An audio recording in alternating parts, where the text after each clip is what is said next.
welcome back. I'm Lyssa, sharing life in my mid-30s in Southern California as a small business owner, currently trying to conceive. My husband and I had our first pregnancy, lost our first pregnancy at the end of last year, and I realized I've never sat down to make a video about that. I'm in a really good place with all of it now. I've been in therapy. While it's still sad, I just feel a lot more hopeful going into this year. To sit down and make a video about this because while I wasn't necessarily in the place to be looking up this kind of content while I was really in the thick of my miscarriage, it was really helpful kind of retrospectively to go back and kind of try and figure out what some of the symptoms were that could have been a red flag for me. Or just something that I could have reached out to my OB and said, hey, I'm experiencing this, is this normal?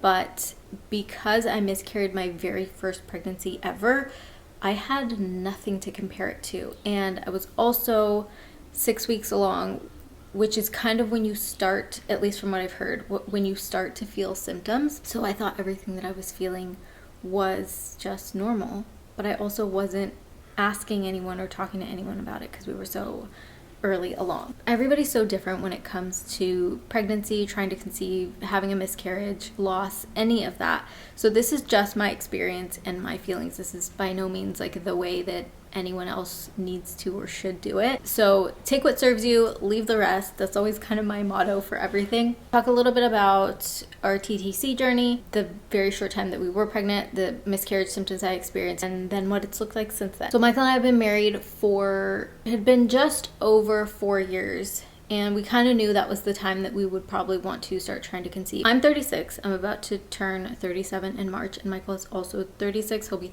turning 37 this summer. And we kind of knew that it was now or never. We're either gonna just kind of pull the trigger and do this, or we may face a lot more complications if we continue to wait. I do feel like we are ready. I know that there's gonna be a lot that we don't feel ready for when we're in it, but I'm somebody who's a major planner, and I wanted to truly feel as ready as I possibly could be, ready for something that you don't even know.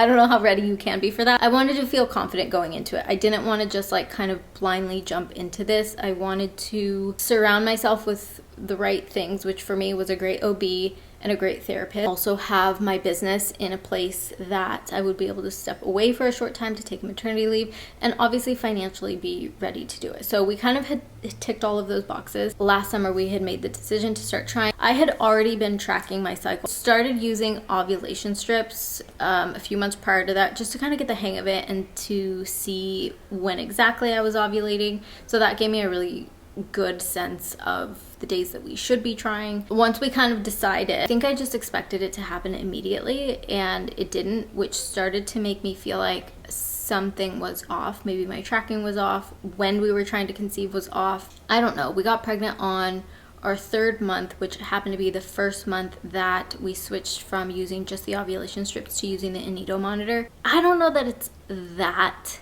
helpful. It confirms ovulation after you've ovulated, which is good that you know that you've ovulated, but I'm still using it in conjunction with the ovulation strips because I just feel like the in utero monitor can get a little tricky to read. There's a lot of information in it, but I wanted to confirm that I was ovulating, and that was why I switched to that. And when I'm saying that I thought we would get pregnant right away, I literally thought we would get pregnant the very first time, and I don't know why I thought that. I just feel like the way that I was raised in a Catholic household of don't touch a boy or you'll get pregnant, I had that in my head for so long that I just assumed I would get pregnant immediately. Now, the 3rd month that we tried and we did get pregnant is very quickly, and I do recognize that. I don't want to discredit anybody else who's trying to conceive or dealing with fertility issues. My heart goes out to you. Once we did get that positive pregnancy test, I was very much in denial. I don't know why. I was just shocked to see a positive. And then after that is where it started to get kind of, I don't know if you would call it a red flag, but the first week or so after I got a positive, and I think I got a positive day 14. It was right before I was gonna get my period. I just kind of had this moment of I don't know, like I don't feel pregnant, nothing feels different, but the emotions were insane. That first week just kind of felt like nothing different. The end of the next week and into the following week, which happened to be the week that I started miscarrying, was crazy. I have never felt such a black cloud over my head as I did during that week. And I just thought that those were the pregnancy hormone. That's what it was going to feel like. And I remember thinking, I'll only be able to have one child if this is what pregnancy is like. If I'm going to feel like this for 9 months, I don't know if I could do this again. And that was a really scary feeling because it almost felt like I had this really long stretch in front of me that I was going to have to feel like this. And if that had been the case, obviously I would have talked to my doctor and my therapist, but it turned out that that was not normal. At least not for me. I'll get back to that in a second. That week that I was just absolutely miserable, I would get through work and just cry. I would just finish work and go lay on my bed and cry for hours, like inconsolable.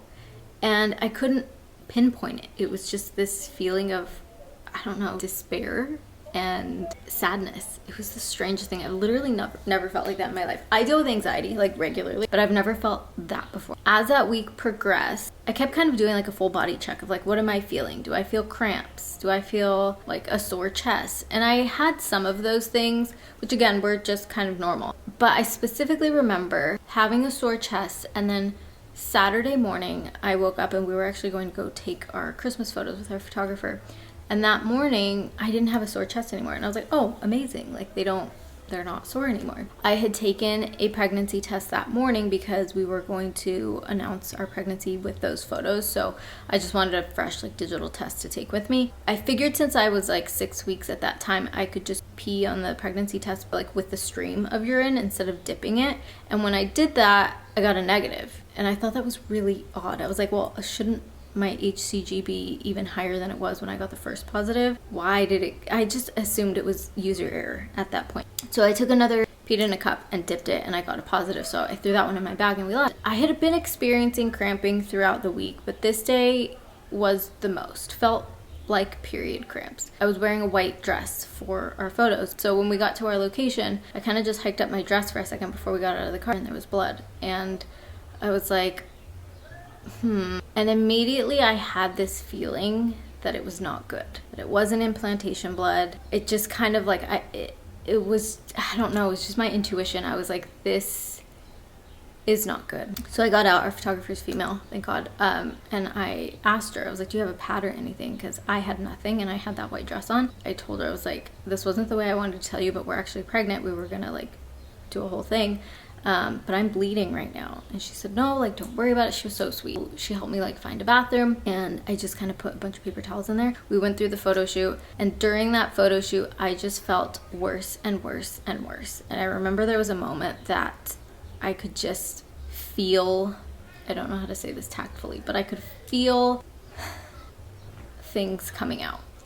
I went to the restroom again, and sure enough, there were what they call in the hospital products of pregnancy. And I knew at that point. And it was weird because I felt like that first spot of blood that I saw, I knew. And then in the bathroom, it was just like confirmation. It was the weirdest thing. Like, it's such a weird thing to know that you're miscarrying after feeling so miserable. It was kind of this moment of like, that's what that was. Like, kind of putting all the pieces together, so to say. And so I came out of the restroom and I told Michael, and I told my photographer, I was like, you know what, I think we have enough. Like, I think I'm good. I am really not feeling good. So then we drove back home. We were about an hour away from home, and I kind of just laid down for a while because I really wasn't feeling great. And that night, it was in the evening, I still wasn't feeling good. And then I started like worrying if I needed to go to the hospital, or I guess just like what protocol is for a miscarriage, especially when you're that early on. And so I called my mom, and I really didn't want to call my mom because my parents didn't know. I didn't want to tell them until we were further along. I don't know. So I called my mom, and I was just like, I am so sorry that I am telling you this right now, but I need my mom, and I'm pregnant, but I've been bleeding all day. And immediately she said, you need to go to the hospital. So we packed up, went to the hospital, and then there they kind of just took some labs, had me pee in a cup, and did an ultrasound vaginally, which nobody wants to do that while they're miscarrying. And they had confirmed that my HCG had dropped all the way down to a 6. The resident who was in the OB, who was working on our case, was so sweet and kind and confirmed the miscarriage. There was very little left at that point, but that I may continue to bleed for a few more weeks. There was nothing else that we could do. Oddly, I just kind of felt like these two strong emotions of sadness and peace. Peace because I knew, and it felt like I had a really, solid answer. I didn't have to wonder what was happening to my body. I didn't have to wonder what all those feelings were. But obviously sadness, because that was a pregnancy that we really wanted. So we went home that night, and then I can't remember how many days passed, but a couple days later, that was on the weekend. So a few days later, I think it was a holiday weekend, so maybe Tuesday or Wednesday, I got in touch with my OB. We went in and they did another HCG, and everything was kind of back to normal. From there, we kind of went over next steps. What was really validating about my OB, this was the first appointment we had with him, first of all. So that was how we met. He just kind of confirmed that sometimes the cells just don't make a baby, and it's not my fault. It's not Michael's fault. It doesn't turn into an embryo that's viable. And that was the feeling I kept feeling. I didn't feel like that pregnancy had a soul attached to it. If you've read anything about spirit babies, I very much subscribe to that. It was really validating to hear that from my OB, kind of just from the scientific perspective of sometimes it just doesn't happen, and that couldn't have ever been a viable pregnancy. Then he explained that from here, since we are over 35, he wants us to try for 6 months, and then if we can't get pregnant, then he'll send us off to a fertility specialist. He has high hopes because we got pregnant so quickly, but he did offer us genetic testing kind of right off the bat. My results took 3 or 4 weeks, so I got mine back last month. When I got mine back, I found out I'm a carrier for spinal muscle atrophy, SMA. And so since I have that, my OB said that we can go ahead and have Michael tested. So Michael just went to draw his labs a few days ago. So it'll probably be a couple of weeks for that too. And then once we kind of get that back, we'll be able to better have our future plan. At this point, we don't know because we don't know his results. The other thing my OB said that really kind of validated what I was feeling was I explained that week leading up to me actually physically miscarrying that I was just so sad and I had no idea why. And he explained that I was probably likely already miscarrying, and that drop in hormones caused me to feel that I was feeling, which he said is probably a likely indicator of what I may experience postpartum, which is so good to know. First thing he said after that was, do you have a therapist? And I said, yeah. So he said, would you be comfortable if you needed to going on medication? And I said, yes, absolutely. So that was just another one of those things that kind of is making me feel more prepared. I know that I may experience severe postpartum depression. So if I can have things in place in the future to help with that, I think that's going to be so huge for me to not have to experience that and not really know what I'm experiencing, if that makes sense. So I've talked to both my OB and my therapist about it. My therapist had me kind of lay out what I think would help me the most during that time. She said sleep is one of the best things you can do for yourself if you're experiencing postpartum depression. And the fact that when you have a newborn, you're really not getting a lot of sleep, that can kind of exacerbate the symptoms. We kind of talked about what that would look like. And for me, figuring out with Michael in a really clear way whose responsibilities are whose during those first few weeks. Also for him to be able to check in with me and just know that I might be going through that, I think is going to be huge too. And then one of the other things we talked about is getting a newborn care specialist, an overnight newborn care specialist, to help us with that transition, so that hopefully I can sleep a little bit more and just have a little bit more support. So that's something that we're currently saving for, because I know that's going to be a huge additional expense. But if it's something that we can save for in hopes that it helps me get through that more wholly, I don't know what else to call that, but just being able to have that support, if we can anticipate it and if we can save for it, I think would be great. We obviously don't know if I will or if I won't experience postpartum depression or anxiety or anything else. Having that on our radar is just kind of the silver lining of all of this. To kind of add on to the things that I've learned from this experience, one of the other ones was when I had gotten my positive pregnancy test, I didn't take another until that day that we were going to take our pictures. So I wasn't really aware of my HCG levels at all. And I had always seen people take those little, the little like cheapy ones, not the digital, the little stick ones, to watch the line get darker. And I didn't really understand why. Well, I get it now. You want to make sure that those HCG levels are increasing every day. Now that we've gone through this, and again, since we are over 35, my OB is just going to have us come in every, I think he's said 48 hours for lab draws to monitor everything. He'll put me on progesterone if I need to be. So we'll have that like extra level of care from the very, very beginning, which is going to be great. That was another thing that I really struggled with, was just like at the beginning not knowing what I was feeling, what I was experiencing, what I should be feeling or experiencing. It'll be a huge peace of mind to be able to go in and literally from 4 or 5 weeks have those levels checked every week. Had that light bulb moment a few weeks after the miscarriage when I was like, oh, now I get why people are taking those pregnancy tests every few days to see the line get darker. So that's something I'll probably do as well. It's gonna be very like day by day. I don't want to add to my stress or anxiety about things, but I also want to be proactive. The other thing that Michael and I have decided that we're going to do is immediately tell our family, tell our friends, and announce it publicly, because it was so sad to have to experience that and not say anything. It almost felt like I was lying to people just of like what I was going through. I was still taking meetings, I was still working, I was still doing everything. And not that I wouldn't, if I had been open about it, I still would. But sometimes I just didn't want to feel like I was hiding something. And again, this is very different person to person. I know a lot of people don't like to announce early on in case of a loss, but for me, it just felt like once we had that loss, I needed support and I needed people to know that like this is currently what's going on in our lives. If I'm distant or if I don't want to hang out or whatever it is, then there's probably a bigger reason. And I don't owe anyone anything.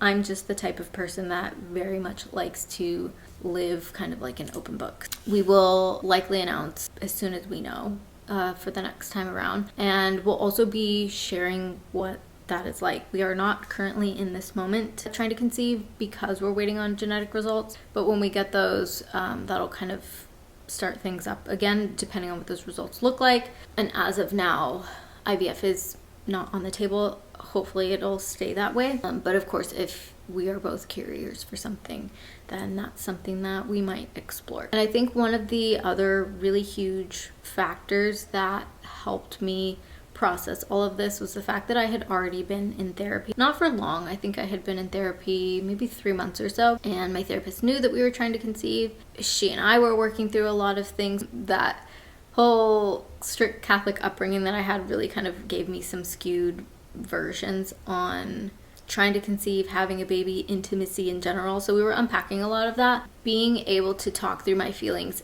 as they were fresh, and also in the weeks that followed, in addition to the week that it was happening. I talked to her the day before we had our miscarriage. All of that was just like so validating. And I think that sometimes we underestimate just the power of like verbally getting it out, speaking these things, and like being able to wash our hands of it, so to say. Like I could talk about it with her, and then I just felt like, okay, like I talked about it. Kind of like when people vent, like you vent to your best friend and then you feel better about it. It was a similar kind of thing where I didn't feel judged, and no matter what I felt, it was a safe place to talk about it. That was honestly, I think, one of the biggest factors in me getting to the place that I'm in now, because immediately after, I just felt like, yeah, I have no idea when I'm gonna want to try again. And I knew that we'd take a little bit of time off for the genetic testing and all of that, and it just felt like that was the way it was meant to be. However long the genetic testing is going to take has given me time to process everything, and I don't feel like I'm rushing it. I very much feel like I'm just kind of letting the universe guide us, I guess, if that's what you would call it. Again, just gives me a lot of peace in the entire situation, talking through all of that and feeling like I could say exactly what I felt. I wasn't going to be judged. It was a safe place to talk about these things, and she could really help me unpack all of those emotions and everything that I was feeling. So that truly, I think, just was the biggest piece in helping me heal. Since then, I have ordered, I don't even know how many books. I've ordered a lot of books on different topics. Before we got pregnant, while we were trying to conceive, I did not want to read a single solitary thing about pregnancy. I'm very much someone who doesn't want anyone else's experiences, positive or negative, to impact my expectations. Now that I've had a little bit of my own experience, I felt ready to dive into some different topics. One of those is just conception in general. And so I've gotten a few books about that. And also, like I mentioned before, spirit babies. That's been a huge one for me, just because it's been really validating to kind of read through different people's experiences through those books. If you're somebody who maybe is not religious or doesn't really resonate with organized religion, those two books may be really great for you. Aside from those, I have gotten some other ones that came really highly recommended. So I'll insert some pictures of what those books are, and then I'll link them down below. I'm about to start, it starts with the egg, or it starts with egg, something like that, which has come really, really highly recommended. And then I have some other ones on just like fertility and nutrition, childbirth. That one I'm probably not going to read for a while because I don't want to psych myself out. But anytime I see a book that someone recommends, I'll kind of read the synopsis about it, and then if it sounds like something that would be beneficial to me, I purchase it. So I've got a good little stack going. I'm excited to start to get through them a little bit more. If you are finding this video after recently experiencing a loss yourself, I just want to tell you my heart goes out to you. It is a club that no one wants to be a part of. The statistics for miscarriage are staggering, and it wasn't until I had shared that we experienced a miscarriage that I realized how many women around me had also experienced them. And it's just sombering. It's the worst thing ever, especially that they can happen at so many different points, so early on, like it was for us, or much later on. So if that's you and that's how you're finding this video, I am sending you so much love and light. I hope that this video gives you a little sense of peace. Thank you so much for watching this video. I know it's not an easy topic to talk about or hear about, but I hope this video was helpful in some way.